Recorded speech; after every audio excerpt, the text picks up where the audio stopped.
Hello, everybody, and welcome to the Responding to Jordan Peterson in Lieu of a Debate conference. I am Dave, or Lisa. I am the president of NSP at Boise State. NSP stands for New Symbolization Project. And we are the critical theory club here on campus. It's my honor to be able to make these opening remarks. I just have a few things to say really quick. First of all, a huge shout out and thank you to everybody who's been volunteering all day. Stand up, please. This has been, for the last 2 days, you've all been like lifesavers. That's you too? Yeah. They all stayed sitting, but it's cool. Oh yeah, well, Athens standing already, yeah. Is Sky back in here yet? There's stragglers still, so getting donations. I've been organizing this thing for the last 6 months, and NSP has been through some officer changes as some people graduated and moved on. Some people put their education on hold for a little bit so they could write books, like Sky out in the hall. And then we've had new officers come in, and you know, it's been a crazy feat, like being able to like pull this whole thing together. All the people helping. I want to make a big shout out to the School of Public Service, the Sociology Department, the Philosophy Department, especially for helping, but ASBSU and student involvement as well. Huge thank you. So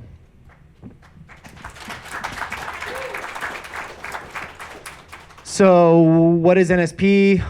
What is this hashtag JPCON thing that we're doing here? Who's Jordan Peterson, and why Marxism? And why did we bring a Marxist to campus? New Symbolization Project is, well, like I said, the critical theory club here on campus, but our mission is that we are trying to critique, undermine, and outgrow capitalist, realist, and reactionary political discourses, which pretty much constitutes the sum total of discourses if you, well, not the sum total, but damn near in Idaho especially, but YouTube generally. And I say YouTube just because that is the place that has spawned this phenomenon, Jordan Peterson. So this conference has been going on now for 2 days, and we've had something like 16 participants partake and present in breakout sessions, and it's been fantastic. It's been amazing. We've had a lot of expertise here from all over the country and the world, critiquing Jordan Peterson on a variety of issues that he seems to kind of step outside of his own expertise on. As for capitalist realism and reactionary politics, I think it's really important to always like talk about what are these words we throw around. Capitalist realists essentially just think that the way things are now is the way things will always be, and that it doesn't make any sense to talk about alternatives, and that we just have to get over the fact that we live in a society where our identities and our validity is always coming from the fact that we do or do not contribute to the growth of profit. That your very human dignity and worth is always vis-a-vis capital. That's capitalist realism. The only future is this one. We're at the end of history. Reactionaries say, yeah, this is not good. We've fallen from some state of, from some better place. And they want to go back. And they either fight to go back, or they just kind of like, you know, we'll go along with the way things are, but if people try to change things for the better, no, because the better thing was back there. NSP is not like the DSA, our comrades here, who have also helped put this thing together. The DSA has more of a party line, even though they're not a party. NSP supports them, thinks that they're great, they're doing good things, but NSP is a little more open to saying we don't know if socialism's the answer, or if anarchism's the answer, or if we don't know what the answers are. We're just critical of capitalism. And we, in general, support something called like an egalitarian worldview. But the thing is that a new symbolization or a new symbolic order is not something that's going to come today, and it won't come from the next 3 years of political discourse or cultural discourse that we could have sitting around tables talking about books, which is largely what we do. No, it's going to instead come from a multi-generational struggle towards this thing called justice, whatever that is. And that's something itself that we have to all be arguing about all the time, not just saying, oh, that's stupid. We already did that. That's been done. Just clean your room, go back to work, get with the system, bucko. I kind of say that flippantly, but I don't want to make fun. I think that Jordan Peterson is someone to take seriously. And there have been questions raised today, but especially over the last 6 months. Why? Why do something like this? Why respond to Jordan Peterson? Well, He's the #1 bookseller on Amazon for months. Does that count? Well, maybe not. Not everyone who's #1 bookseller counts, right? We don't respond to everybody, right? I mean, isn't he just a self-help guru? Well, not really, because the more you dig in, the more you see that there is this, sometimes it's right below the surface, sometimes it's clear as day, reactionary or capitalist realist message, right? And that largely, and this is the big thing, his entire message of self-help, which is valid. Get yourself together, of course. Clean your room, sure. Yes, Dad, of course, I know this. I still won't do it. Even though that's true, he couches it in this rhetoric of, this is what the left does not want you to know. They don't want to tell you that you have to get your life together because you're a snowflake. So, you're a precious little snowflake. We don't want to offend you, right? We wanted to break past this stereotype where he's saying that we don't want to have like serious, rigorous, critical conversations and say there's a lot of ways of doing something like this, and I think protest is a valid way of responding to some people, sometimes. Milo for sure, Peterson maybe.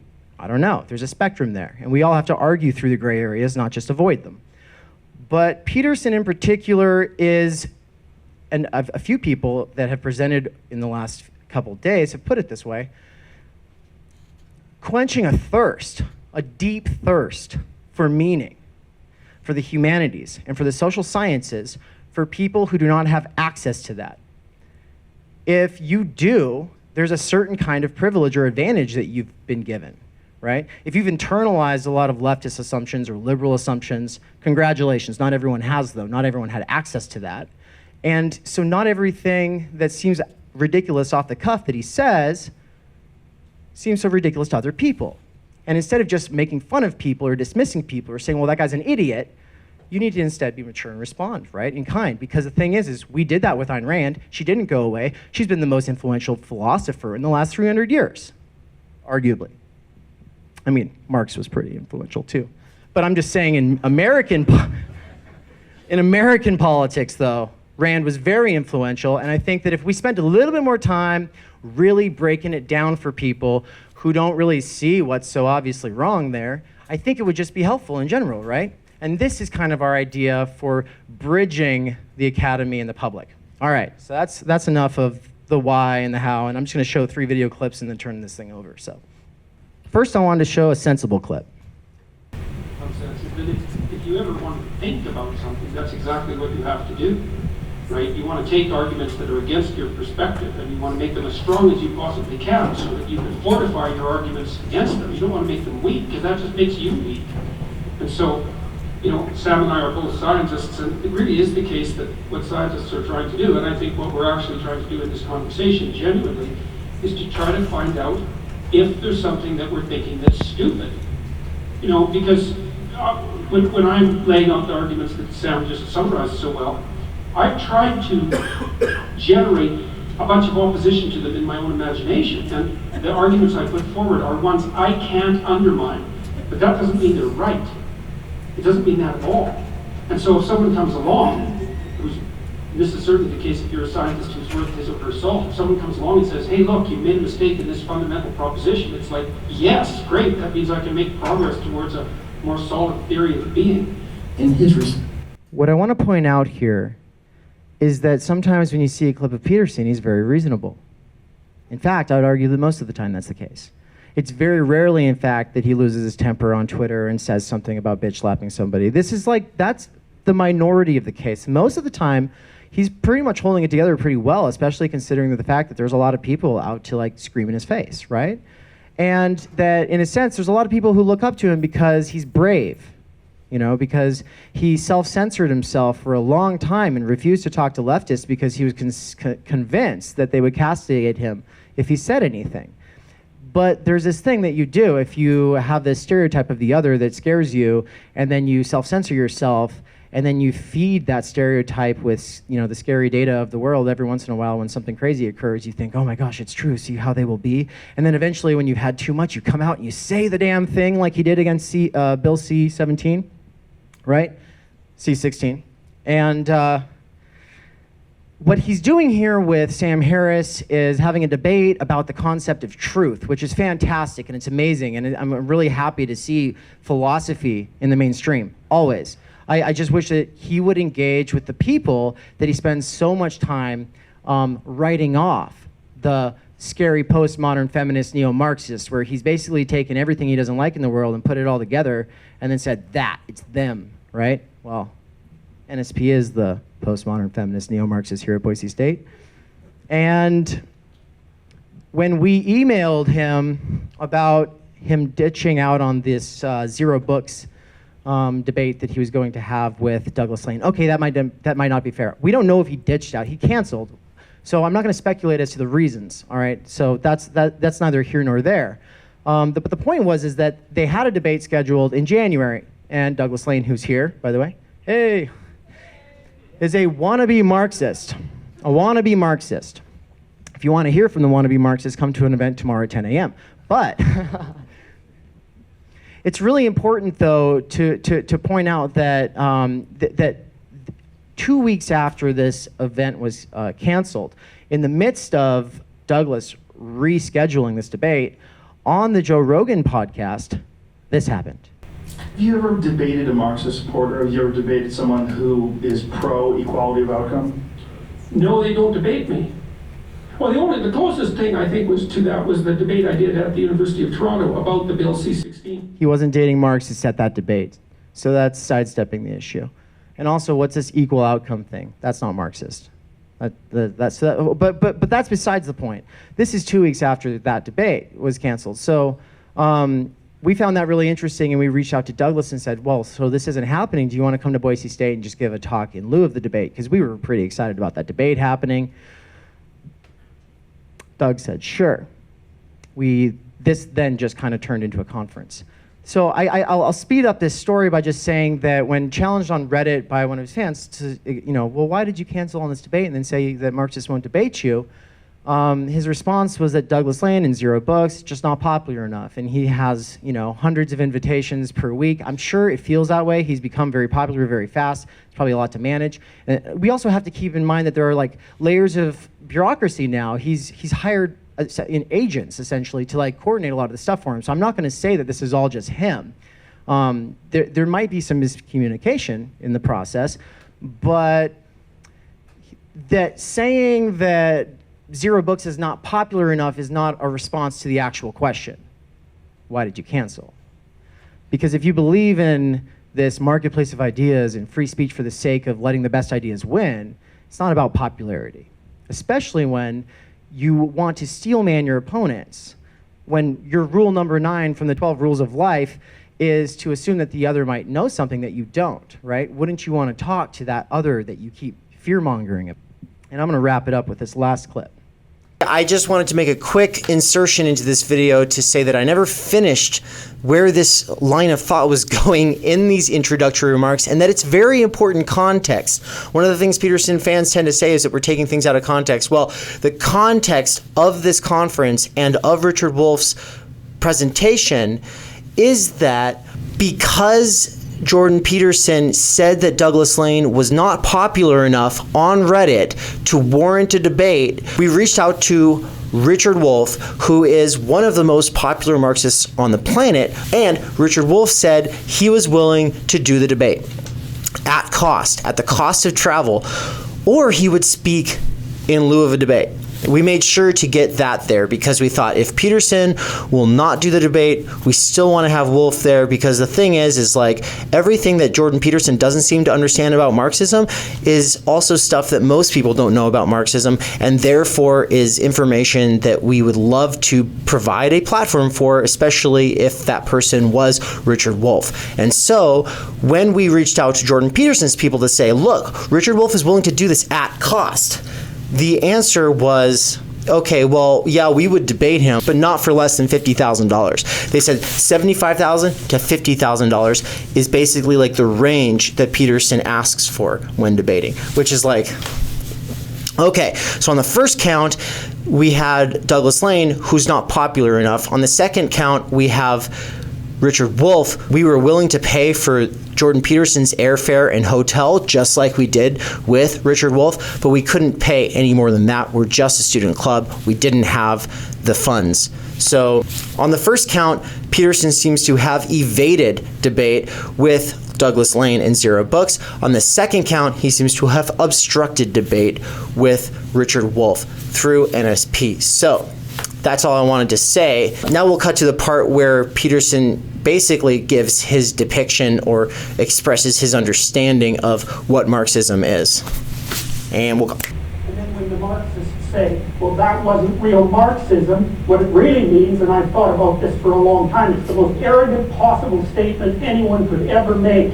It means if I would have been in Stalin's position, I would have ushered in the damn utopia instead of the genocidal massacres, because I understand the doctrine of Marxism and everything about me is good. It's like, well, think again, sunshine.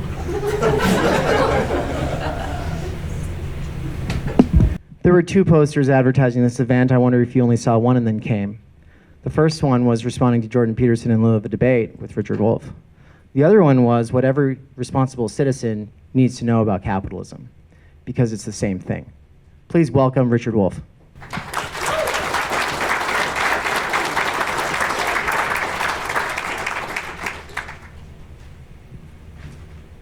Thank you all for coming, although I came further than you did. I came on the airplane today from New York City, and my head is still bouncing around. The flight from Minneapolis was bizarre. Strange. Anyway, I have many things I want to share with you. I'll start with a couple of comments on Jordan Peterson, but you've done a lot of work on that. I haven't.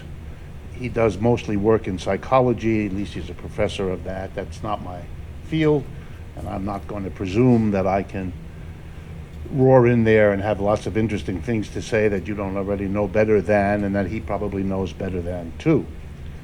I am going to comment, though, just for 2 or 3 minutes, on when he makes forays into economics about capitalism and or Marxism, because those are embarrassing.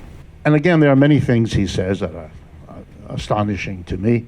I've spent my entire life in American university. I've been a professor of economics all my adult life, and I've looked really hard to find Marxists at the various universities I've taught at.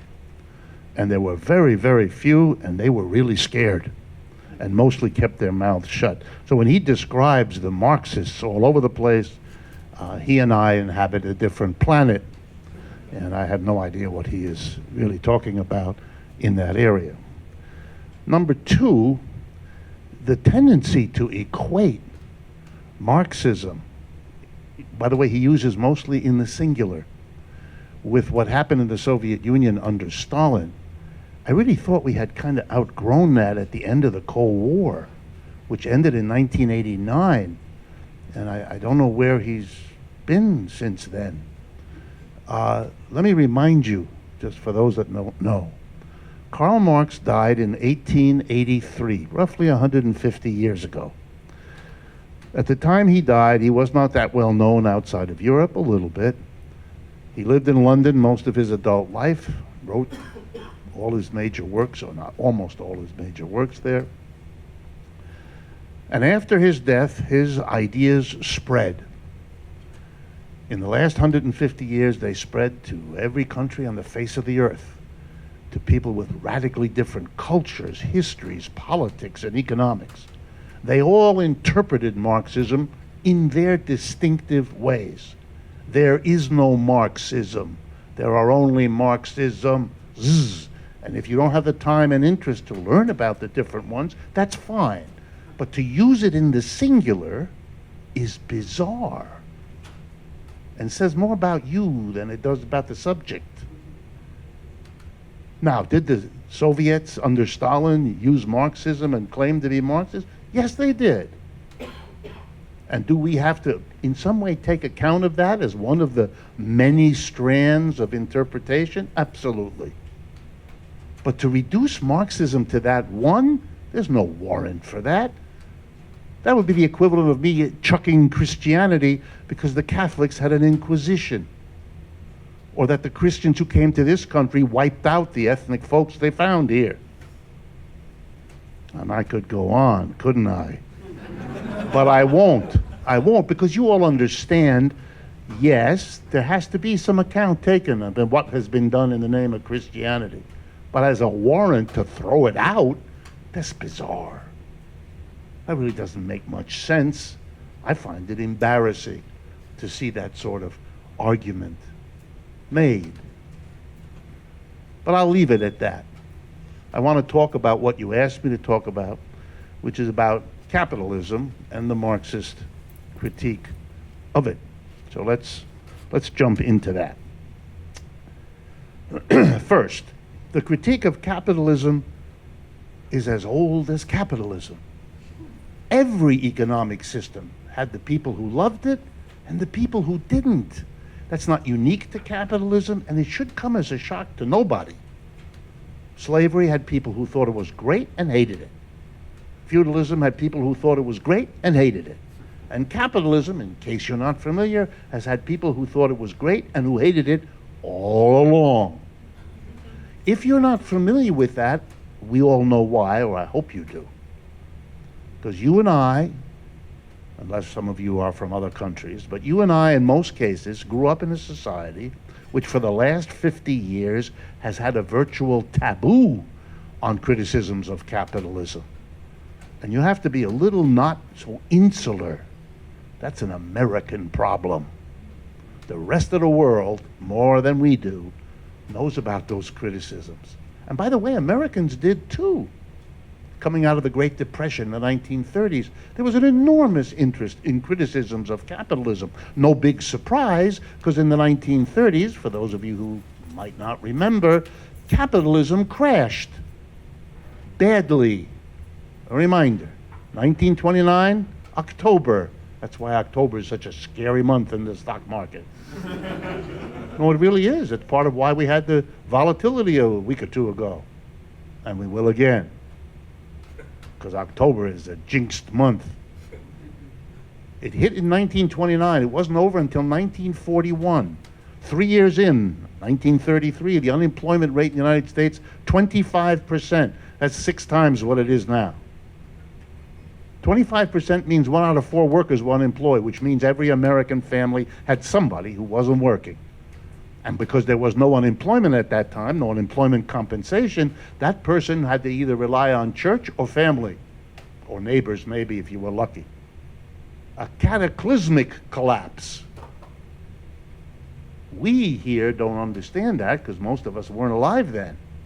We only have the second worst collapse of capitalism, the one in 2008, but it's taught us a lot. Anyway, out of the 30s came an enormous explosion of criticisms of capitalism. Not so surprising, given what was happening. So we've had that. We've had lots of good criticism of capitalism here in the United States. We had it at the end of the 19th century. We had it again early in the 20th century. We had it again with the crash in 1930. I like to tell my students, I ask them a guess. Where did critics of capitalism, by the way, who called themselves socialists back then, where did they do best? Which state legislature had the most elected socialists of all the 48 states at the time? I won't quiz you. You probably wouldn't guess in a million years. Oklahoma. Socialism in Oklahoma. Lots of it. I bet you there was a lot here in Idaho, too. So criticism of capitalism is not new. There's been criticism, but the criticism died after World War II, or to be more accurate, was murdered. Because at the end of World War II, 1945, when Roosevelt dies, and we can come back to this, it was a very important period in America. Roosevelt dies, the war is over, and the business community is roaring mad. Because in the Great Depression, we had had a movement from below in this country. the CIO, the biggest wave of unionization the country had ever seen before or since. And a big socialist party, two of them, and a big communist party, and they all worked together. And they put the squeeze on Mr. Roosevelt in Washington, and he had to do things for the mass of people. I can see from your faces that this history is maybe a little rusty. So let's do just 2-3 minutes. In the depths of the Depression, they went, the communists, the socialists, and the unions, because they represented millions of workers then. They went to the president and said, we want a meeting. The president, smart politician, didn't say no. You couldn't say no. It's not America today. It's America then. And they got together and they met. And the unions and the socialists and the communists said to the president, you've got to do something to help the American people through this horrible depression that we're suffering. And the subtext, which nobody needed to spell out, was simple. If you don't, Mr. Roosevelt, you won't be president much longer. Not only will we not vote for you, but these nasty socialists and communists over here are talking about making a revolution. Roosevelt thanked everybody for their opinions and immediately called a meeting with the business community, and he came from that kind of family anyway. He know these people. And he told them what had just happened with the unions and the communists and the socialists. And then he surprised them. He said, I advise you to let me do what they want me to do to help the mass of the American people. But not only do I want you to let me do it, you got to give me the money to do it. Because this is the United States government and the depths of depression with millions of people out of work. There are no taxes coming in. We can't do it. The government can't do what has to be done for those people. But I advise you, rich American businessmen, notice I didn't say businesswomen, we hadn't gotten that far yet in America. They were all men. I advise you to give me the money. And here's why I advise it to you. Because if you don't give me the money to do this for the American people, my guess is you won't have any money at all anyway. So give me a bunch so you can keep the rest. Kind of a blunt conversation, don't you think? He split the business community. Half of them hate him. Their descendants are called the Koch brothers. And the other half went along, which is all he needed. He went back to the unions and the communists and he said, I'll make a deal with you. I'm going to take care of the American people like you asked, better than you asked. But that talk about a revolution, that's got to stop. And they said, okay. The unions, the communists, and not all of them, they were dissenters, but they basically said, okay. Good, said Roosevelt, now I'll do it. I can see again from your faces, quickly. Gets on the radio, no TV then, right? Gets on the radio and establishes, in the midst of a depression when there's no money, the Social Security system. We've never had that in America before. He announces, when the government has no money, that I'm going to give a check to everybody who's 65 years of age for the rest of their life. I'm going to do that because it's going to help millions of Americans. And not just the older ones who are 65, but all of the children who would have had to help their parents without a government check. So it's really good for everybody.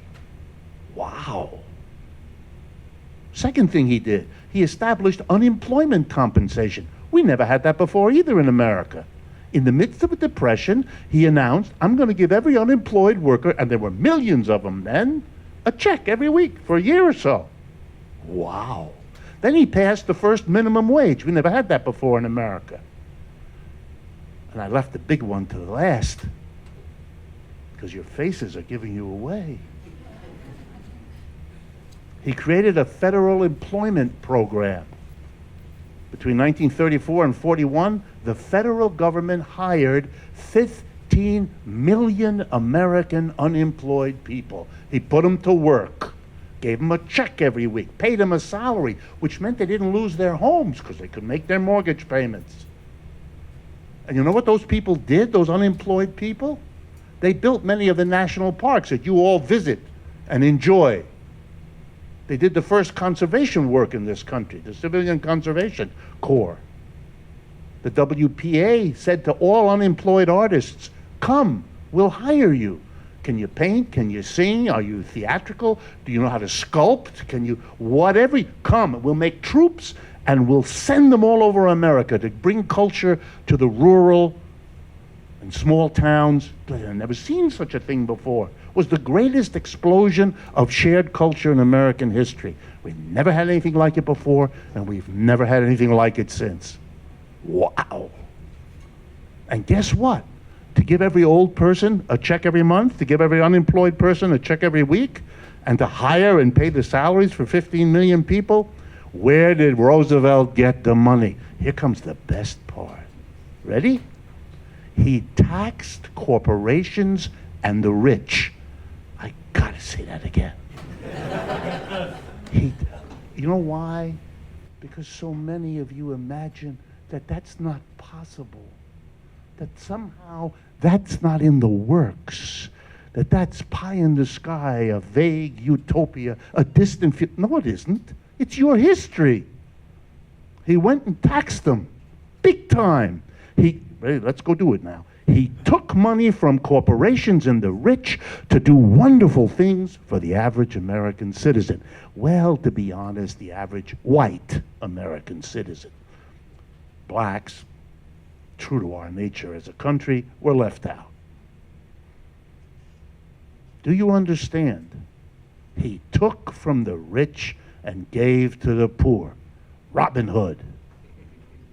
Now, what happened to the president who dared take from the rich to take care of the American mass of people? He was elected and re-elected 3 times. He was the most popular president in the history of this country. Nobody ever came close. So it turns out it's not bad politics either. You just have to have the situation. Or to be more accurate, you have to have a movement from below that makes it happen. And that's not a pie-in-the-sky dream of the left. That's your history, from which you can draw the conclusion, if it was done before, it can be done again. Which, as you'll see when I finish, is your job. Okay, let's do the critique. And here, by the way, let me be clear to you. The critique of capitalism you're getting now is the product of Marxist theory. Not only Marxist theory. People who are not Marxist have been critical of capitalism. Lots of them. All Marxism is the most developed tradition of that. It's not the only part, but it's the most developed. Everywhere in the world there are Marxist journals and parties and movements and even some governments you might remember, like the one that's the country with the most people, China, which in the name of Marxism runs its society. So there's lots of criticism, but I'm going to draw on the Marxists. Here we go. And it's very condensed, but it's what you asked me to do. And it may help you remember. First, capitalism produces and reproduces inequality, big time. There's a number of ways to say this. My hope is most of you already know this. You can see it in your community or in your family or in the country, but if you can't, here's some help. Capitalism produced, I like to hit on him from time to time, so we'll start with Jeffrey Bezos, the head of Amazon. He currently possesses himself $160 billion. Okay, I'm an economist, so pardon me as I explain to you what that means. If you have that kind of money, what you do is you entrust it to other people to manage it, either because you don't know how or you don't want to spend your time doing it. The kind of persons you give it to are called a hedge fund, or it could be a trust fund of some other kind, or managing bank. And I'm sure he does that. I don't know the details, but all people like that do it. Okay, let's assume they get him 5%. Mostly they do better than that, but let's assume modestly. Okay, let's do the arithmetic. 5% of 160 billion gets him $8 billion a year. And I divided the 8 billion a year by 365, the days in a year. And it comes out to it comes out to a number that explains why he does not buy lottery tickets. He gets $22 million a day, every day, 7 days a week, all year round, whether he works or not. $22 million a day. Now I'm going to leave you with a simple question. The world, you, me, but the rest of the world has a choice. It could take $22 million a day and use it to overcome poverty, to help people cure illnesses we know how to cure, to provide education to the people of the world. Or we could allow it to accumulate so that the richest person on earth can become richer still. If I had time, I would stop now. I'd play the national anthem and ask you just to think about it. But I don't, so I won't. But there's more. A few years ago, an economist like me, French, named Thomas Piketty. I hope some of you know a little bit about his work. He works in Paris, although he works with a colleague at Berkeley, Manuel Saez.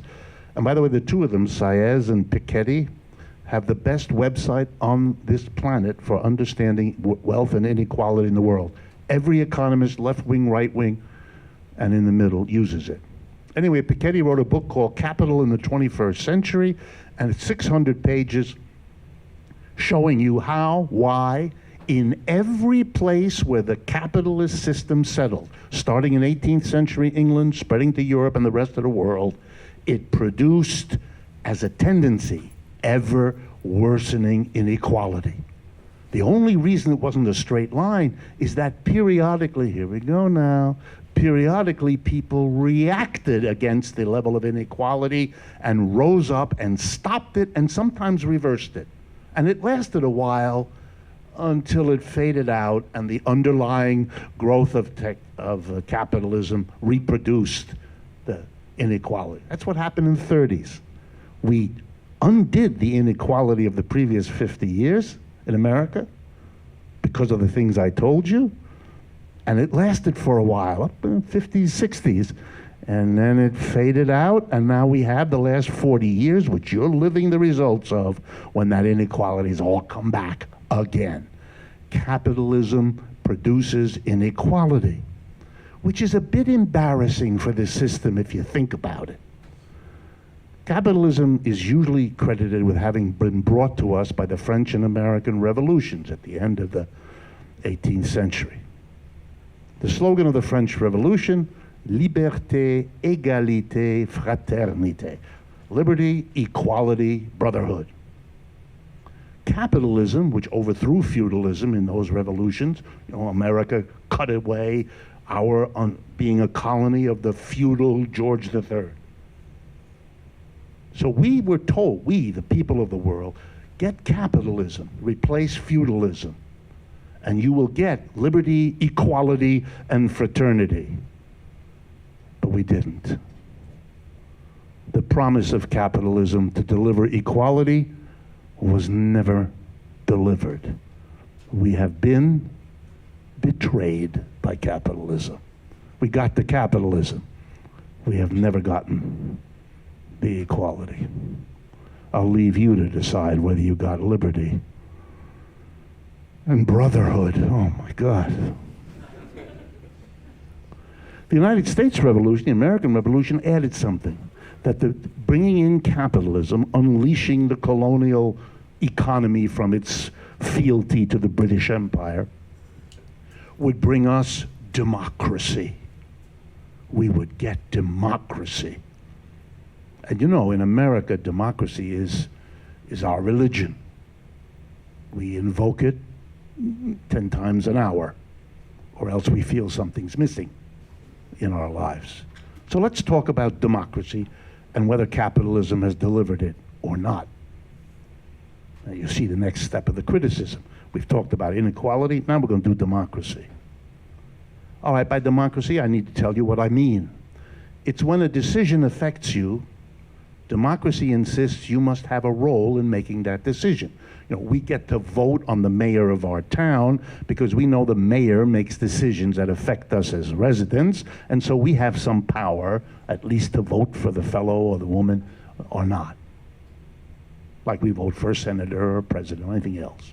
So in our neighborhoods, we understand that democracy means if we're affected by a decision, we have power over it. We participate in the decisions that affect our lives. Okay, let's go now. We're gonna get up in the morning like most of us do on a weekday, 5 out of the 7 days. We're gonna brush our teeth, put pomade in our hair, and go to work.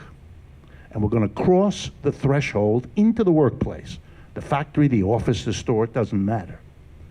And now let's follow what happens there over the best hours of the day, the 8 hours of the day, 5 out of the 7 days of the week. Somebody tells you where to stand, where to sit, what to do, with what equipment, in what way, for how long. And at the end of the day, when you've poured your brains and muscles into producing something, you're told to go home and leave what you produced there. And if you take it with you, people in blue uniforms come to your house and they hurt you. Which you know, which is why you don't take except the occasional stapler. Right? Right?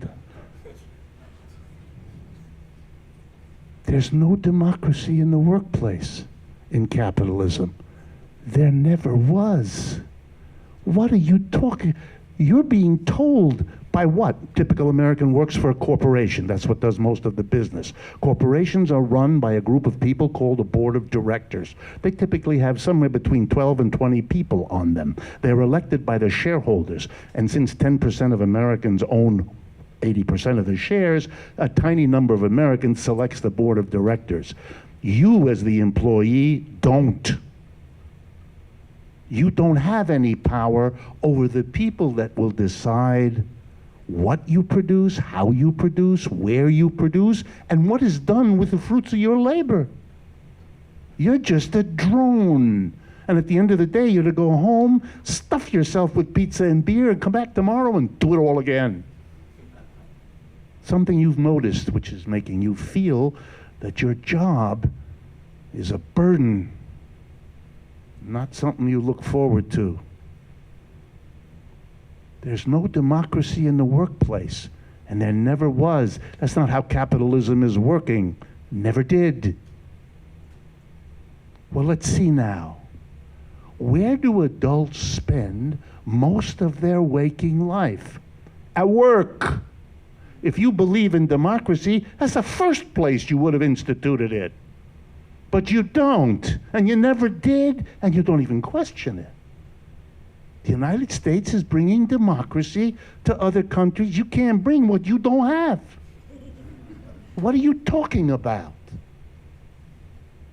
This country has made a fetish of democracy in the community, in the residents. But in large part, it's a guilty conscience because it's missing from the work life. And what possible excuse is there? Either you believe in democracy or you don't. And if you think there's a moral principle that people affected by a decision have to be able to participate, well, here's a decision at the workplace. You're fired. Here's another one. Your salary's being cut. Here's another one. You're going to work the 4 a.m. to 9 shift from now on. You know, many of you have gone through this. You're free to go and do it again with another employer. Come on. There's no democracy in the workplace. There never was. Capitalism didn't bring us democracy. Nothing like it. And when you hear some pompous jackass tell you about capitalism and democracy, remember, it's a jackass. I'm trying to be fair here. Okay. Next, stability. A lot of us put some stock in stability. We like to know that we can go home to our house at the end of the day and it'll be there. And maybe our spouse and our children and our friends and we want some stability. We want to know the job is there and we can count on the income and the work and the life. We can, stable. A lot of people like stable. You know, occasionally something wild, but stable. Let's see, how does capitalism do on stability? Badly, or really badly. Now, for those of you who don't know, every place that capitalism has ever gone, ever settled in as a dominant economy, again, from England at the end of the 18th century, all across now to be the dominant system in the world, it has an economic downturn, nice phrase, every 4 to 7 years. Let me do that again. Every 4 to 7 years, this economic system tanks. Now, sometimes it's awful, like the one in 1929 to 41, or the one since 2008. Those have been doozies. But for those of you who don't know, between the end of the 1930s collapse, from 1941 until this new one in 2008, there were 11 other economic downturns.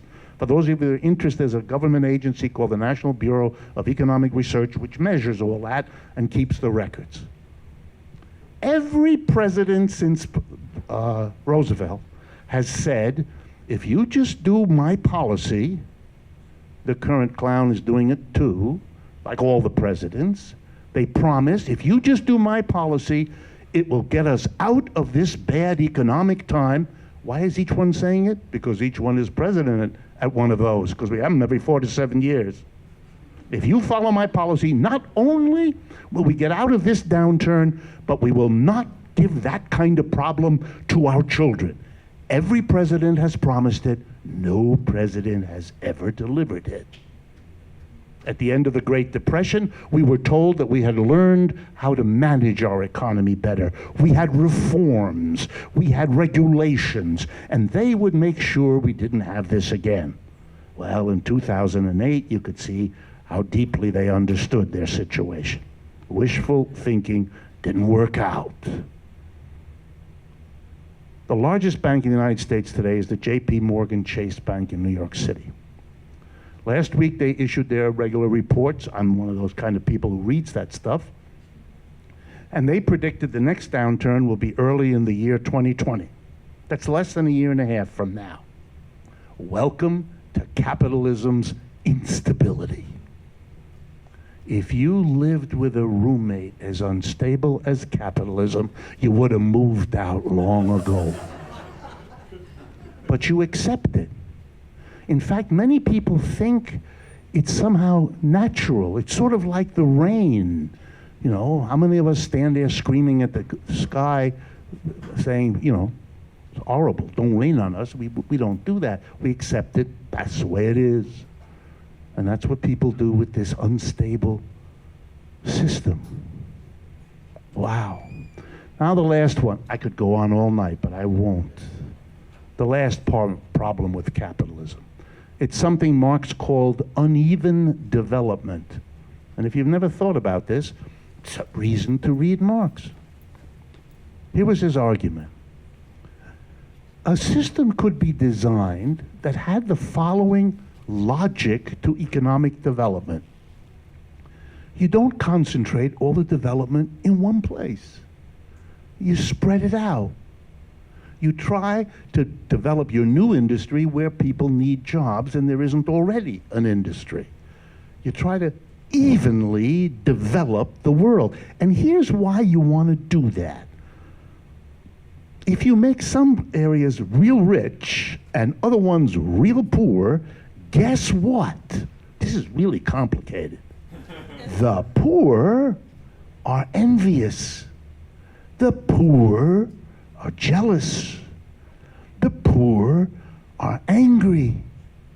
And the poor, this is for today, move. Guess where they move to? Well, where would you move to? Where the rich people are, because the jobs are nice and they keep the streets clean. We complain about migration. Hello? The way to deal with migration is not walls and cops. We've tried that for centuries. It doesn't work. If you don't want people to rip themselves out of the cultures and neighborhoods and families that they want to stay with and go thousands of miles somewhere else, you know, like those people in that caravan in Honduras and in Mexico now, to a country that they know doesn't really want them, where they don't speak the language, and God knows what will happen to them. If you don't want that to happen, don't make uneven development. Don't develop one part this way and another one dirt poor. But that's how capitalism always works. It takes, even when it takes a poor area and builds it up, you can be damn sure that not far away there's a good area that's being smashed down. On the edge of New York, Harlem, which used to be a really beaten down poor place, is now a thriving gentrification from poor upscale. But then we have Detroit or Cleveland, or my favorite, if you've never been there, Camden, New Jersey. These are places that once were quite prosperous and are now disaster. For those of you not familiar, Detroit, 1970, population 2 million people. It was the place presidents took visiting dignitaries. What a successful capitalism, the automobile industry, everybody had a job. Even African Americans coming from the South got jobs in the auto plants. It was success. 1970, fast forward to today. Population of Detroit today, 680,000 people. Do you understand? The majority of the people of that city were driven out because there's no work, there are no jobs. A third of the housing stock in Detroit today sits there, empty, burned. They recently had a problem because the city has no money since the houses are gone, the taxpayers are gone, so it laid off all the dog wardens. Meanwhile, all these people leaving Detroit with no money said goodbye to the pooch, got in the car and left the dog. Okay, the dog and no wardens. Dogs, because I'm very polite, I will not discuss what dogs do, but they do something and that makes more dogs. And these more dogs have no warden. So Detroit, 3 years ago, had a serious problem, ready, in America, of wild dogs attacking people. That's capitalism. Gentrification in Harlem, smash Detroit. Inequality, no democracy, uneven development, and instability. You want to tell me why you're in favor of this kind of system? What are you doing? Why would you do that? What possesses you? Some of you know of a website called YouGov. They did a poll not too long ago, and they asked Americans 18 to 29, do you feel favorable to capitalism? And then they asked the same question, do you feel favorable to socialism? On the question of favorable to capitalism, they had a result, 2015, 39% said they were. By 2018, this year, it had fallen to 30%. Based on what we know about the Bernie Sanders campaign and others, the percentage of Americans who are favorable to socialism probably higher. That's the country you live in. It's not what you read in USA Today, but it's the country you live in. I didn't make any of this up. I wouldn't dare. So what's going on? Now this is the hardest part, but I'm going to do it anyway. I'm not an alarmist, I'm really not. I think capitalism has had an enormous run, has enormous powers of revitalizing itself, even when it stumbles as badly as it usually does. And so I'm going to tell you, I mean, you don't know me personally, but take my word for it. I now think it's over. And I've never thought that before. I think we're done. And I think you better think about that, because I hope I'm wrong, but I don't think so. The level of problems we have now as an economy is nothing like I've ever seen before. I happened, which is, by the way, why, a footnote for those of you. Yes, I'm a Marxist. No horns, see? But I am one. And I'm happy being one. I've learned a lot from that tradition. And you would too if you have not yet looked at it. It's got a lot to teach you. And you know why? It's really simple, and you really do know all this. Let me tell you a story that shows it to you. Suppose you lived on a street, and at the end of the street there was a house, and there was a family in it. You knew that, a mother and a father and 2 kids. And for some reason, you wanted to get to know the family a little bit. You're going to write a report. So you decided, I'm going to go talk to the people in the family. And you had heard a rumor that one of the kids thinks it's the greatest family, feels lucky to have been born into it, and the other kid thinks that their family is a psychological basket case. Okay, suppose you knew all that. So you took your notebook in hand, you went to the end of the street, you knocked on the door. Would you ask to speak to only one kid? Either one. I hope and I assume that the answer is no. You'd understand that if you want to understand the family, you talk to each child, each kid, you ask whatever questions you think are pertinent, and you draw the best conclusion you can based on the research you've done. But you wouldn't in advance not talk to the critic, or for that matter, the celebrant. But you live in a society, I can tell you that as a professor of economics, in which 99% of economics departments in the United States do not contain a professor who's a critic of capitalism. We are too frightened as a country, and we have been for half a century, to do that, which doesn't reflect well on us. If our capitalism is half as strong as it pretends to be, it should have nothing to fear from people who are critics. I tell you even further, if you don't allow a critic, you don't fix your problems. You don't recognize your flaws. You allow the worst things to be indulged in you. Come on. What's this childish fear of the critic and the criticism? The critics find things you're doing you could do better. That's why you have criticism, because it helps. Sure, some people can be blunt and unfriendly and mean and nasty. We know that. And you try to work around them or find a critic who isn't got a psychological problem like that. A critic who actually likes the thing, wants it to be better. Marxism has always been a point of view for me, why I'm attracted to it, because it has a simple idea. We can do better than capitalism. Why the hell do we stay with it?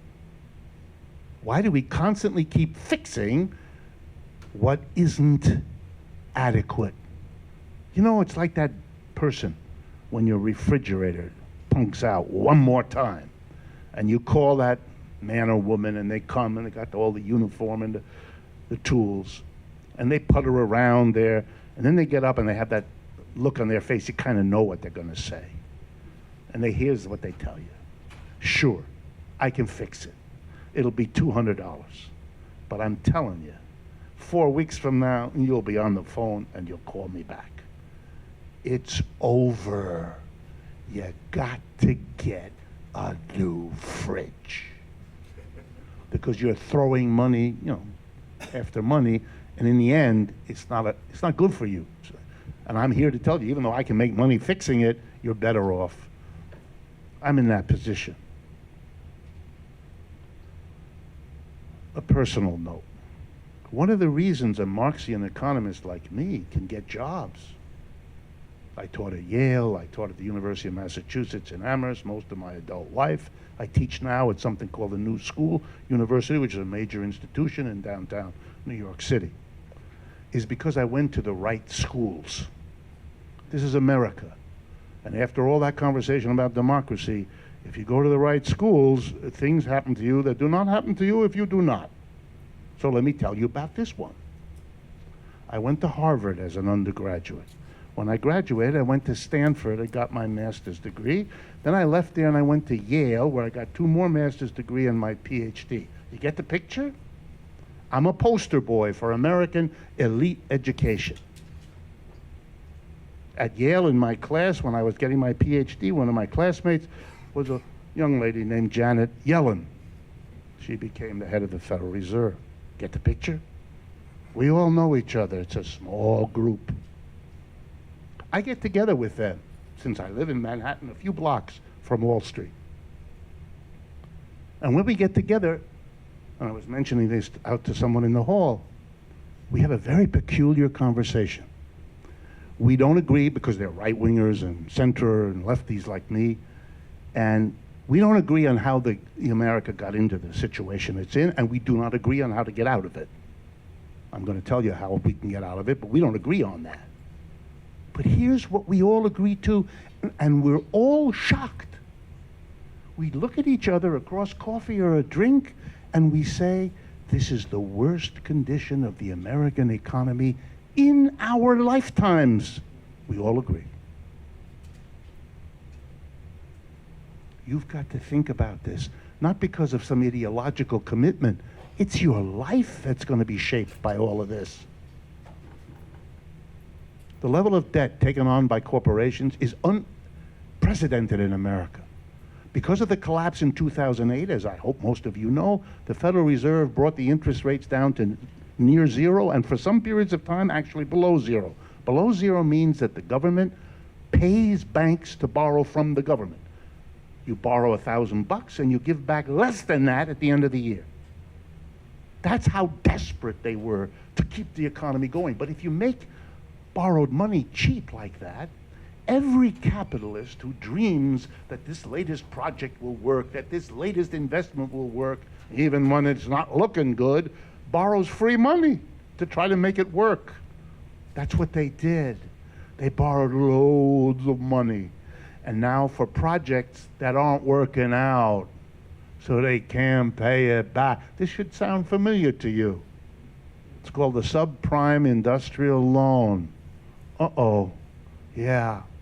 And you know what's making it worse?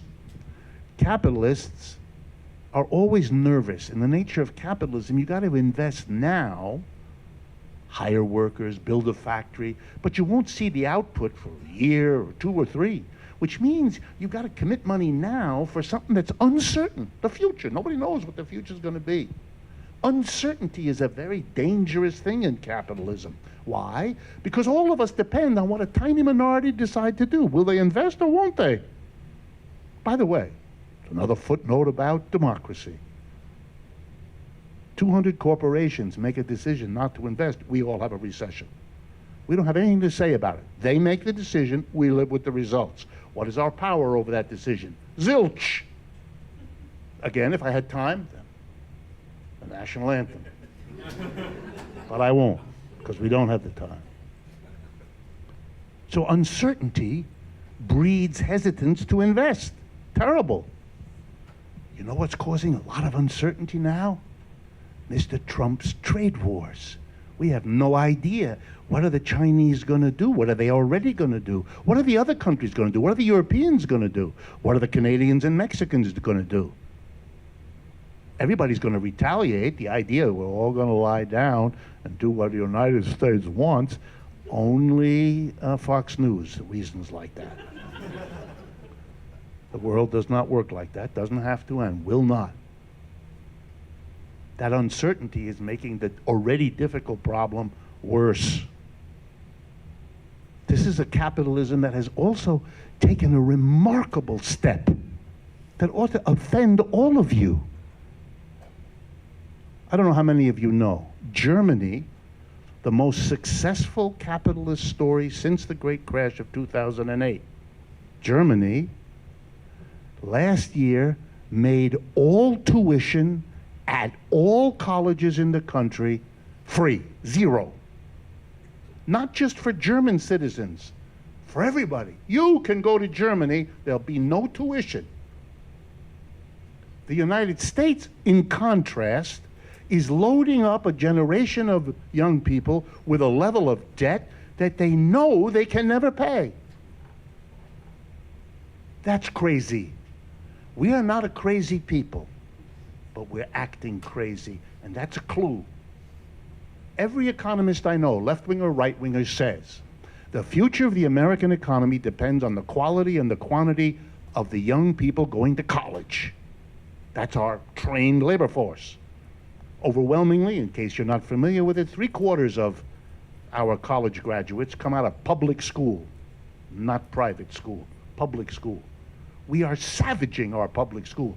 Every state in the union is cutting the money, and you're all loading up on debt. So you can't dare take a course you might love to because you know your debts. You got to get a job quick and get some money and start paying it down. What kind of life is this? Is this necessary? No. There are 8 countries in Europe doing what Germany is doing. What's the matter with this country? Why do you permit it? Why do you permit this? It's loading you up with a debt for the rest of your life and promises to punish you if you don't pay on time. You couldn't do this in Europe. The streets would not be yours anymore if you did. What's going on? Smart people, the American people, cutting their own educational programs left and right. My students, my PhD students, they can't get jobs as professors. They're all adjuncts. Adjunct is a cheap word in which you get a person to work very hard for very little money, which is why it's being done. But they can't read books, they can't research. They're running around from one school to another, making do with crappy salaries to substitute for what they used to hire in the way of professors. What? You're damaging the quality of the education. You're loading young people up with debts that create anxiety that interferes with their education. You don't need a PhD to understand this is bad for our future. Why would we do that? Because the system is busted. I'm offering you a criticism of a system, but you don't need me. You are living the disintegration of this system. What in the world holds you back from exploring criticism? You need it. This country has to catch up on 50 years, and that's how I'm going to end. I want to tell you what's happened to Marxism and its critique of capitalism over the last 50 years. It's clear you don't know. How could you? Who would have taught you? You would have had to do it all on your own. It would have been doable, but you'd have to strain, you'd have to go ask people to help you, you'd have to find the literature. One of the reasons I suspect, I don't know of course, I suspect that Jordan Peterson, when he talks about this, has to talk about Stalin, which is now 75 years ago, is because he probably hasn't kept up with all that has happened. But Marxism doesn't stand still any more than anything else does. So here's how the Marxist critique of capitalism went over its 150, 200 years, just to catch you up and maybe tantalize you a bit. Marx writes that capitalism is a betrayal. That's where I got the idea. Marx loved the slogans of the French and the American Revolution, said so over and over again. He loved liberty, equality, fraternity, democracy. But he came about 50 years after the French and American revolutions, 50 years after the founders of modern economics, Adam Smith and David Ricardo, and he said, look, I'm here 50 years later, so capitalism has settled in. They were celebrating it when it was just coming, but I'm here after it's had a good 50 years. And it's really settling in, and it's defeating feudalism left and right. But liberty, equality, democracy, and fraternity, we don't got that. We've been betrayed. And that became Marx's project. He set himself the task, I'm not going to document that it's been betrayed. You don't need me for that. He says that. You want to see that capitalism hasn't brought us liberty, equality, fraternity? Here's a quick way. Read Dickens. Remember? Dickens describes mid-19th century capitalism. It's a horror show. Very rich people on the edges of London, and then Mr. Micawber. Remember some of the characters? Or Émile Zola in France, or Maxim Gorky, or Jack London here in the United States. You get a feeling for what capitalism was. So Marx wasn't, I'm not going to document it. The novelist, he often said that, do a much better job than we scientists ever do. He said the trick is, why? What happened? Why? He took it for as granted that the goal of the revolutionaries, American and French, was sincere. They wanted capitalism to bring liberty, equality, fraternity, and democracy. They believed in those things. They thought it would work that way. So Marx said it didn't, so the question is, why not? That's his project. Did something happen that blocked capitalism from doing this? What was it? What can we do about it? Those were the questions. And again, long story short, he figured it out. That's his contribution. Here's what he figured out. Nothing external to capitalism prevented it from delivering liberty, equality, fraternity, and democracy. It's capitalism itself that is the problem.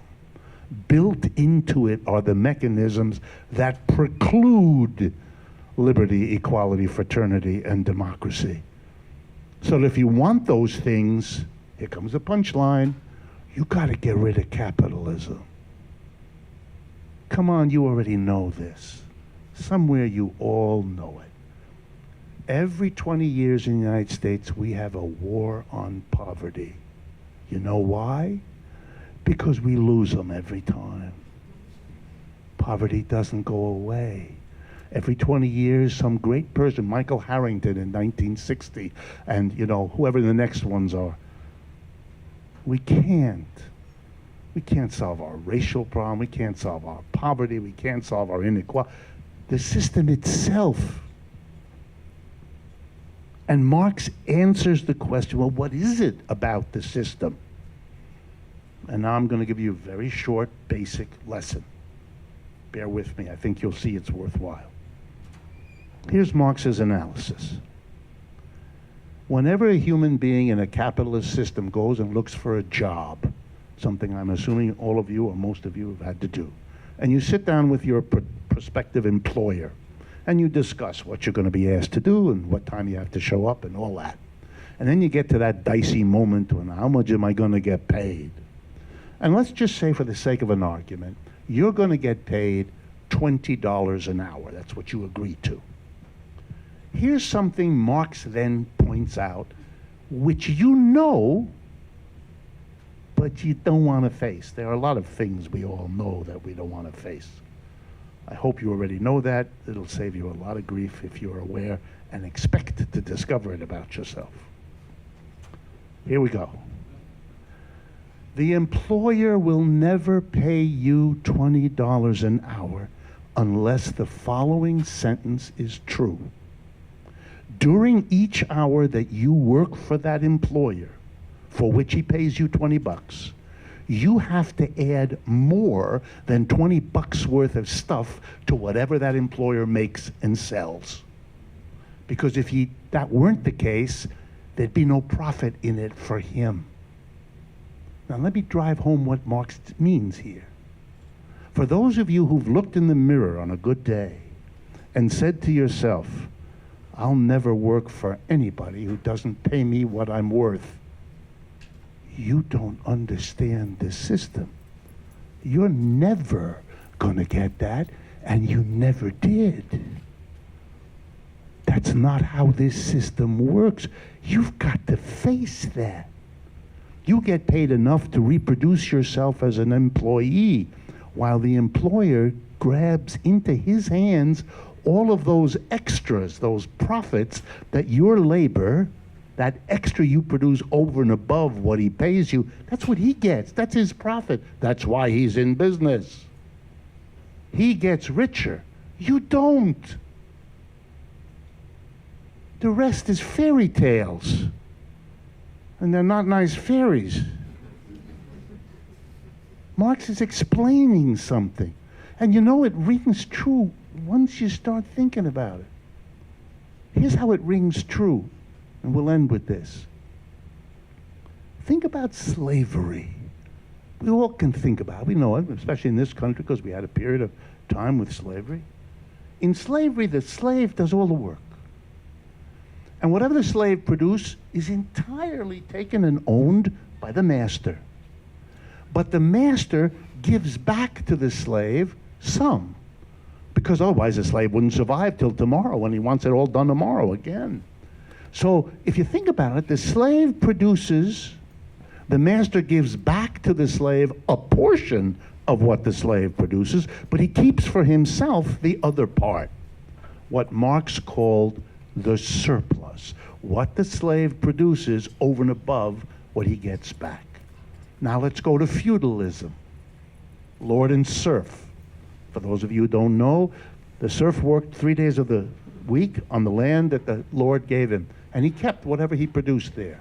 And the other 3 days of the week, he worked on the land of the Lord, who kept whatever he produced there. And on the seventh day, as you all know, he went to church to learn why this is a good way to live. Very important, the church. The 3 days at the end of the week, well, those are surplus. That's when the serf produces more that he gets. The capitalists thought they were overcoming slavery by getting rid of the ownership of one person by another. And they thought they were getting rid of feudalism by abolishing serfdom. What they didn't understand, the sad news I got to give you, is that we didn't get rid of the dichotomy of a small number of people, masters, controlling the slaves to get the surplus, or a small number of lords controlling the serfs to get the surplus. We didn't get rid of it, we just changed the form. We have employers who pull the surplus out of employees. That's why we didn't get the liberty, fraternity, equality, and democracy. The change we made wasn't enough, was it? And it lasted for a while. So did slavery and feudalism. Good 300 years, not a bad run. Is done. It can't. The contradictions are mounting. Solving one problem produces immediately another one, and you don't know how to go. And the mass of people are disgusted with the old leaders because they're no good at it, rightly. So they try a new one. You can see where that's going to go. Everywhere that's happening, not just the United States. The British working class, which suffered more after 2008 than ours did. They imagined in their wild thinking that if they cut themselves off from Europe, it will solve their problem. That's crazy. England will now become what it once was, a cold, wet, offshore island of Europe. That's not going to solve the problems of the British working class.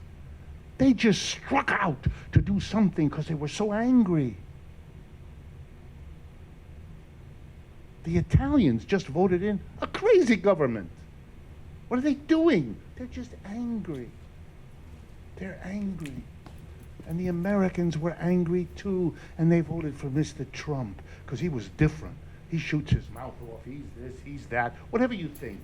He's different. He made a point of being more different than any of those others that he was up there with. If you had to choose between another Bush or another Clinton, you go for Mr. Trump, because at least he's not that. What he is, that's another matter. But he's a symptom, like Brexit, like the Italian government, and so on. Let me end by imploring you to think about all of this in terms of a solution. And I'm going to offer you one as a conclusion. Imagine the logic of what I've been telling to you coming to this idea. If democracy was something we did as a human race, at a certain point we said to the kings and the queens and the czars and the emperors, no more. We're either getting rid of you, figuratively, literally sometimes, or we'll let you be as a figurehead, the British solution, where, the most important thing about you is your outfit, that sort of thing, We got rid of them. The kings and queens were not nice about it. they threatened. There has to be a leader. There has to be someone in charge. There has to be someone who intercedes with God, if you were in the religious frame of mind. But there has to be someone, the buck has to stop someone. You couldn't possibly have a society that didn't have a king. You got rid of the kings, guess what? All the chaos that they threatened didn't happen. Then there was that other story. You can see that I've done this before, so bear with me. The other story went like this. When young people get into their early adulthood, they start thinking about spouses. And this is a very important decision, who you're going to live with, have children with, and all that. This is an extremely important decision, so obviously the choice of spouse has to be made by a person's parents. But that was the rule. There's parts of the world where it's the rule now. Still is. It was thought, the idea that you would let a 17 or 18 or 19 or 20, whatever year young person do this when their hormones are out of control, when their understanding of what life is about is too underdeveloped, that's correct. Civilization would fall apart if we ever allowed these young, crazy kids to think they are going to decide who they're going to live with. Well, most of you, if your parents called you this evening and informed you who they were thinking of to pair you up with, would start to laugh. And then you'd give a lecture to your parents, which I don't even want to think about the kind of words you'd use. It's out of the question, and guess what? The world hasn't fallen apart. Well, now let me do Marx for you. Suppose in every enterprise, every factory, every office, every store, it was reorganized. It was made, think of it, a democratic institution. Everybody in the store, everybody in the factory, one person, one vote. We decide what to produce, how to produce, where to produce, and what to do with the product we all help to produce. We do it democratically. Wow! Every one of the problems of capitalism, the uneven development, the inequality, it's all about the minority who controls taking care of themselves, and the result we see. Now there aren't those people anymore. We've changed the structure. There is no king. You don't need him in a factory any more than you needed him in the neighborhood. Do you? And why would you ever assume otherwise? Let's play with it a minute as my conclusion. Play with it. Suppose the question was to close the factory in Cincinnati and move to China. The capitalist board of directors said, wow, we can pay the Chinese way less than we pay Americans. True enough. And we'll make a lot more profit by moving to Shanghai, which, by the way, thousands of companies did. But now suppose the workers democratically voted. You think they'd vote the disappearance of their jobs? Would never happen. You want to solve the problem of runaway shops? I just did. Let me give you another example. How do you decide the wages people get? Suppose you had a democratic decision. You think you'd give one guy, I don't know, say Jeffrey Bezos, billions, and everybody else can't pay for their kid to go to college? Never happened.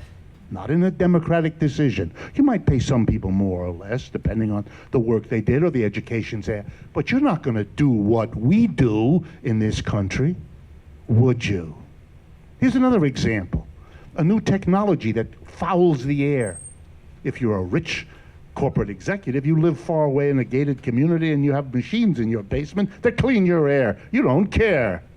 Of course you'll use it because it's more profitable. Now the workers instead, they have to live there. So does their husband and their wife and their children and their neighbor. They're going to do it.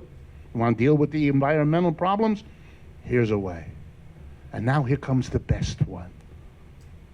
The profit at the end of the year. How does that get decided? I'll tell you by telling you about a Christmas story. You've all been there at the end of the year. It's Christmas party time.